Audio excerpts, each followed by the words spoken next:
Hello everyone, welcome to the video of Mark Books, जिसमें आज का हमारा टॉपिक है लेजर क्रिएशन। प्रोसेस स्टार्ट करने से पहले आइए जानते हैं लेजर्स क्रिएट क्यों किए जाते हैं। तो बेसिकली लेजर्स जो हैं वो किसी भी तरह की ट्रांजैक्शंस जैसे कि sale, purchase, cash receive etcetera के रिकॉर्ड्स को मेंटेन करने के लिए होते हैं, और लेजर्स को क्रिएट किए बिना ट्रांजैक्शंस के रिकॉर्ड्स को मेंटेन करना पॉसिबल नहीं हो पाता है।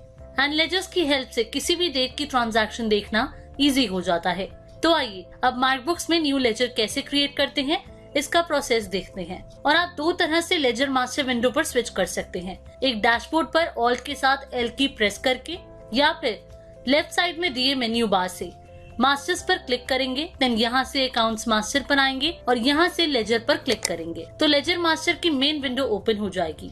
अब न्यू लेजर क्रिएट करने के लिए आप यहाँ राइट साइड से क्रिएट पर क्लिक करेंगे। अब सबसे पहले आप यहाँ लेजर नेम मेंशन करेंगे, यानी आप जिस नेम से अपनी पार्टी या कस्टमर का लेजर क्रिएट करना चाहते हैं वो नेम मेंशन करेंगे। देन अकाउंट ग्रुप में स्पेस बार की प्रेस करके ग्रुप सिलेक्ट कर लेंगे जिसके अंदर आप लेजर क्रिएट करना चाहते होंगे। फॉर एग्जाम्पल, जैसे अगर आप अपने किसी कस्टमर के लिए लेजर क्रिएट करना चाहते होंगे तो आप अपने कस्टमर के लेजर को सन्ड्री डेटर्स अकाउंट ग्रुप के अंदर क्रिएट करेंगे। इसी तरह से अगर आपको अपनी किसी पार्टी या सप्लायर के लिए लेजर क्रिएट करना होगा तो आप सन्ड्री क्रेडिटर्स चूज करेंगे एंड सो ऑन। और इसके अलावा अगर आप चाहें तो आप यहाँ क्रिएट न्यू पर क्लिक करके न्यू अकाउंट ग्रुप भी क्रिएट कर सकते हैं। तो जैसे अभी हम अकाउंट ग्रुप से सन्ड्री डेटर्स सिलेक्ट करेंगे। सन्ड्री डेटर्स सिलेक्ट करते ही कुछ और न्यू फील्ड्स ऐड हो जाएंगी जिसे हम वन बाय वन फिल कर लेंगे, और जिन फील्ड के आगे आपको एस्टेरिस्क साइन शो हो रहा होगा उन फील्ड्स को फिल करना मैंडेटरी है। तो आइए अब वन बाय वन दी गई फील्ड्स को फिल करते हैं। Ledger name and account group हम ऑलरेडी फिल कर चुके हैं। इसके बाद आते हैं स्टेशन फील्ड पर। यहाँ आप स्पेस बार की प्रेस करके आपका रिस्पेक्टिव कस्टमर जिस भी एरिया या स्टेशन से बिलोंग करते होंगे वो सिलेक्ट कर लेंगे, और आप यहाँ दिए क्रिएट न्यू पर क्लिक करके सिंगल और मल्टीपल स्टेशंस भी क्रिएट कर सकते हैं। फिर है मेल टू। आप देखेंगे कि सॉफ्टवेयर ने ऑटोमेटिकली वही नेम यहाँ पिक कर लिया है जो हमने एज अ लेजर नेम में मेंशन किया है, और आप चाहें तो आप इसे अपने अकॉर्डिंग चेंज भी कर सकते हैं, क्योंकि जब हम इनवॉइस प्रिंट करते हैं तो बिल में जो टॉप पर नेम डिस्प्ले होता है वो वही नेम डिस्प्ले होगा जो आपने यहाँ मेल टू में मेंशन किया होगा। देन एड्रेस फील्ड में आप कस्टमर का एड्रेस मेंशन करेंगे।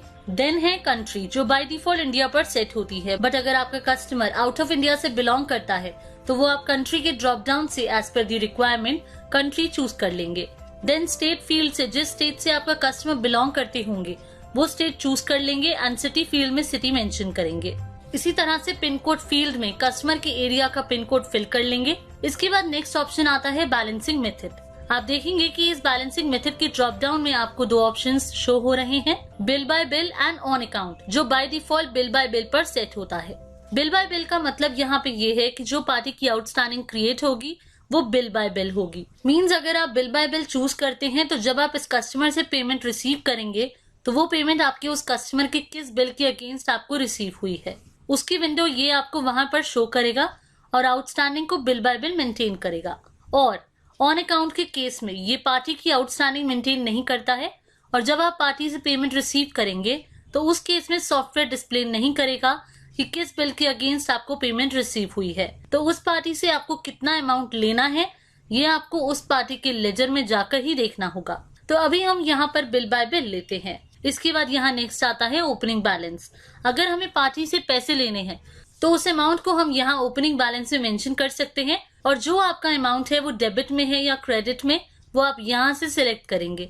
अगर वो हमारा कस्टमर है तो हम यहाँ पर अमाउंट को डेबिट में मेंशन करेंगे, और अगर सप्लायर है तो क्रेडिट में। देन है क्रेडिट डेज। यहाँ पर आप अपने इस कस्टमर के लिए अपने अकॉर्डिंग क्रेडिट डेज सेट कर सकते हैं। इसके बाद नेक्स्ट आते हैं कॉन्टैक्ट नंबर पर। यहाँ आप अपने कस्टमर का ऑफिस नंबर और मोबाइल नंबर एंड अगर कोई व्हाट्सएप नंबर है तो वो फीड करेंगे। इसके अलावा अगर आप और भी नंबर्स ऐड करना चाहते हैं तो आप प्लस साइन पर क्लिक करके और कॉन्टैक्ट नंबर्स ऐड कर सकते हैं। अब नेक्स्ट आते हैं जीएसटी और टैक्स डिटेल्स पर, जिसमें लेजर टाइप के ड्रॉप डाउन से आप अपने कस्टमर का लेजर टाइप चूज कर लेंगे, that is unregistered, registered, composition etcetera. और जो भी लेजर टाइप आप सिलेक्ट करेंगे उसमें अपने कस्टमर की प्रोवाइड की गई डिटेल्स के अकॉर्डिंग उस लेजर टाइप से रिलेटेड जीएसटी और टैक्स रिलेटेड फील्ड्स को फिल कर लेंगे। फिर नेक्स्ट आते हैं लाइसेंस इन्फो पर। यहाँ आप अपने कस्टमर का ड्रग लाइसेंस नंबर और उसकी एक्सपायरी डेट मेंशन कर लेंगे। फिर है कॉन्टैक्ट इन्फो। यहाँ आप अपने कस्टमर की personal details like name, designation, website and email ID mention कर लेंगे। इसके बाद आते हैं बैंक डिटेल्स फील्ड पर।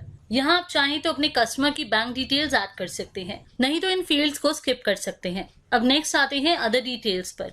यहाँ आप शो हो रही फील्ड्स में अपने अकॉर्डिंग डिटेल्स ऐड कर सकते हैं, जैसे कि डिस्काउंट्स ऑप्शन से आप item discount and breakage expiry discount अगर ऐड करना चाहते होंगे तो वो कर सकते हैं। इसी तरह से आप बिलिंग रेट और क्रेडिट लिमिट सेट करना चाहें तो वो भी आप एज पर योर रिक्वायरमेंट कर सकते हैं। बर्थडे एंड एनिवर्सरी टैब पर क्लिक करके आप अपने कस्टमर का बर्थडे और एनिवर्सरी की डिटेल सेव करके रख सकते हैं और उनके बर्थडे और एनिवर्सरी पर उन्हें विश करके स्पेशल फील करवा सकते हैं। इसी तरह से अदर डिटेल्स टैब पर क्लिक करके अदर या एक्स्ट्रा इन्फॉर्मेशन अगर आप फिल करना चाहते होंगे तो वो भी आप फिल करके सेव कर सकते हैं। जैसे कि आप अपनी इस पार्टी और कस्टमर के लेजर को अपने अकॉर्डिंग फ्रीज कर सकते हैं, मतलब कि एक पर्टिकुलर डेट के लिए फिक्स कर सकते हैं। इसी तरह से अमाउंट कैलकुलेशन सेट कर सकते हैं कि किस बेस पर आप अपनी इस पार्टी या कस्टमर के लिए अमाउंट कैलकुलेट करना चाहते हैं। लेजर की कैटेगरी सिलेक्ट कर सकते हैं अपने हर एक लेजर के लिए कि पार्टी या कस्टमर रिटेलर है,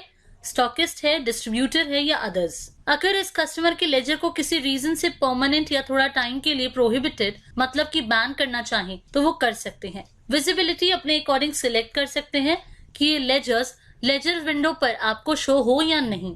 लेजर का कलर भी आप अपने अकॉर्डिंग चेंज या सिलेक्ट कर सकते हैं। कोई स्पेशल नोट मेंशन करना चाहें या कोई इमेज या लोगो, पार्टी के फॉर्म एटसेट्रा का अपलोड करना चाहें तो वो कर सकते हैं। इवन आप यहीं से पर्टिकुलर लेजर के लिए इनवॉइस फॉर्मेट की सेटिंग भी कर सकते हैं। डिटेल्स फिल करने के बाद आप यहाँ दिए सेव टैब पर क्लिक करके फिल की गई डिटेल्स को सेव कर लेंगे।